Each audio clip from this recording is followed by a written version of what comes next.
Hello, Awesome Soul, back again, here to talk about D.R.O.N.E once more. If you don't know what D.R.O.N.E is, I have done some previous videos on this topic.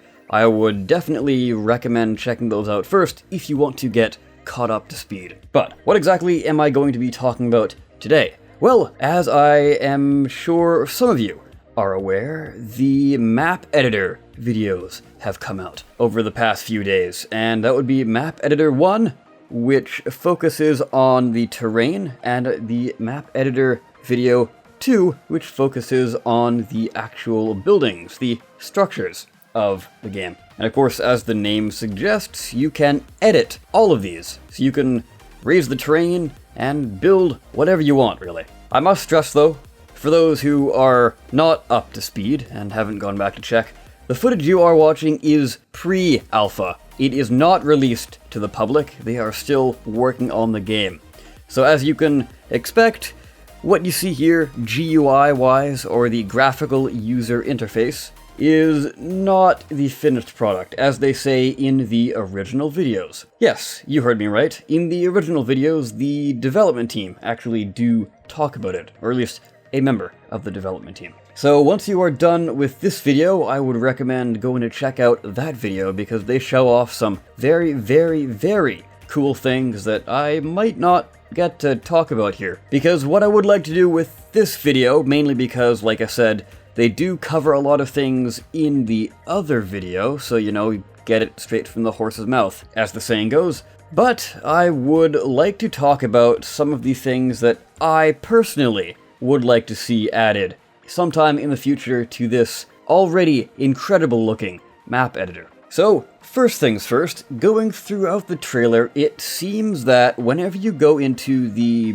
building mode, as in, you know, like building structures, so you place down a block, and then any terrain above that is automatically deleted. Similarly, when they were using the terrain brush tools and building them up, or rather raising up the ground, near those 4 towers at the edge of the map, it seems that when it comes to these actual barrier towers, I guess you could say, you can't actually build the terrain underneath them. So what I would kind of like to see there is when you build up the terrain using those terrain brushes, it will actually clip the terrain inside of these towers. Something I kind of see happening is if you've got those divots in the ground near the towers that you can't really do anything about as the player, I can see a lot of players just sort of hiding in those and popping out in opportune moments to steal kills possibly. Or it could lead to players essentially leaving the game without actually leaving the game, thinning out the players in the match and making it a lot more of a slower game, and not really fun for anyone.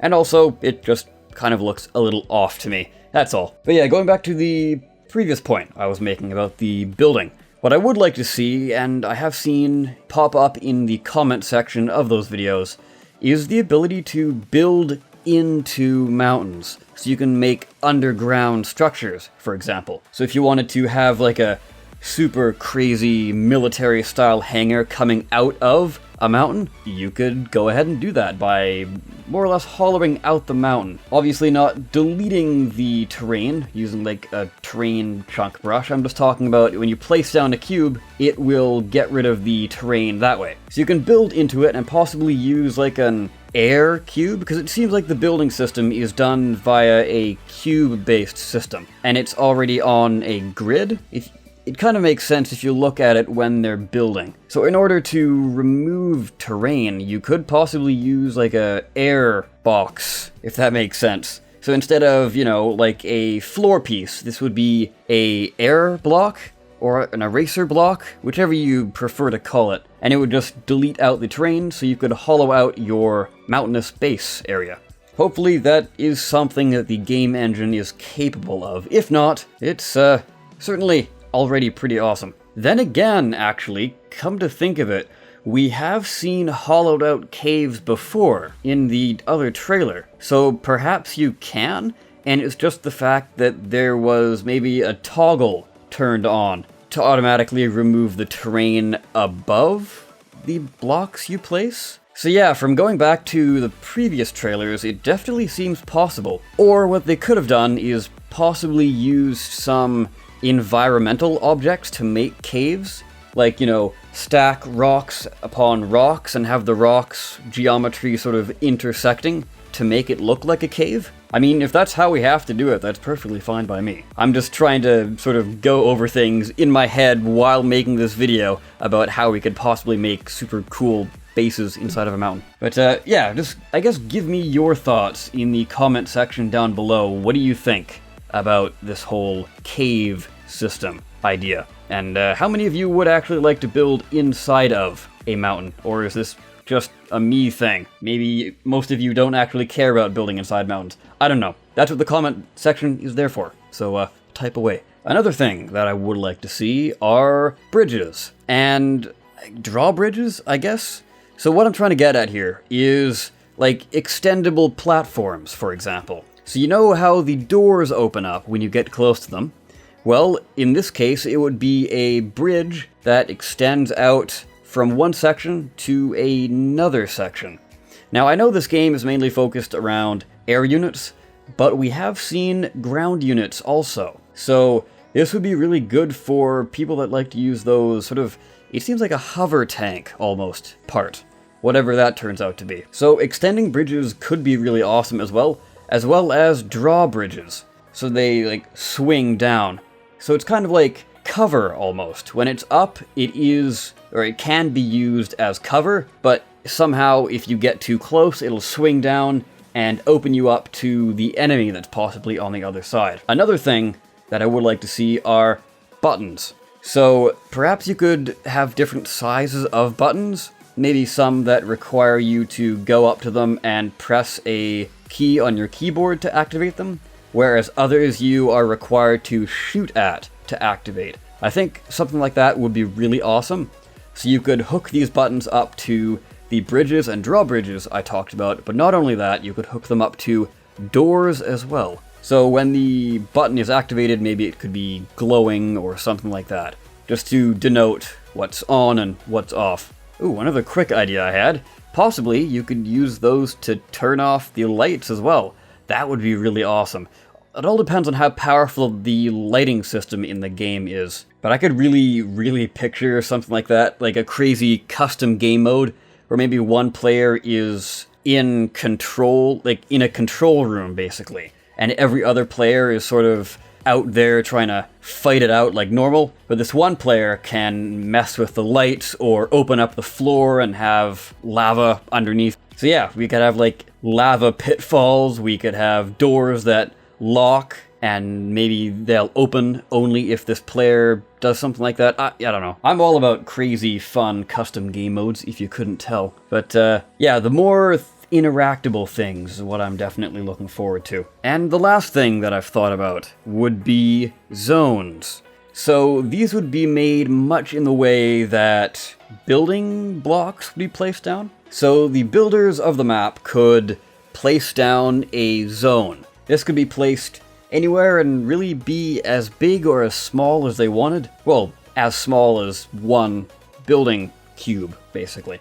But what you could do with these zones, I guess, would be up to the developers. But one main thing I could see them being used for would be safe zones. So if you wanted to maybe have a spawn room style spawn system in your map, where, much like Team Fortress or Overwatch, where one team comes out of a certain doorway or a certain set of doors, but the enemy team cannot enter that area. So what these building zones would do is, I guess, one option of the few options I'm sure it would have, would be to only let certain players of one team enter the area. Also, what you could do is get a bit more crazy. Maybe you can have it so it's like a 1v1 style room. So it's like a challenge room, basically. One player enters and then another player enters of the enemy team, but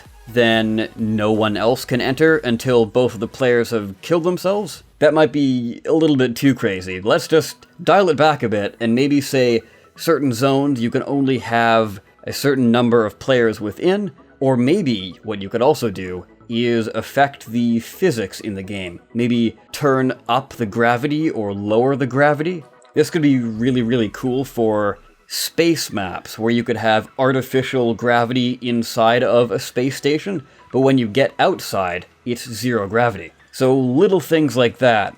Well, I guess that's not really a little thing, if you think about it. That's fairly advanced. I'm not sure if that could actually make it into the game, but I don't know, it's just kind of spitballing ideas out there. So, for now, those are kind of the only things that I've thought of off the top of my head. But what about you guys? Have you thought of anything you would like to see after viewing these trailers? Of course, type it out in the comment section down below. I will read them, and hopefully the developers will read them, because I know they have actually checked out my videos in the past and commented there as well. So hopefully if you get your comment in early, they will possibly be able to read it. And maybe it will end up in the game, who knows. But yes, thank you for indulging me in this slightly long-ish video. I guess I will go ahead and wrap this video up right about now. I, of course, have been the Awesome Soul. I thank you so very much for watching, and I will see you next time.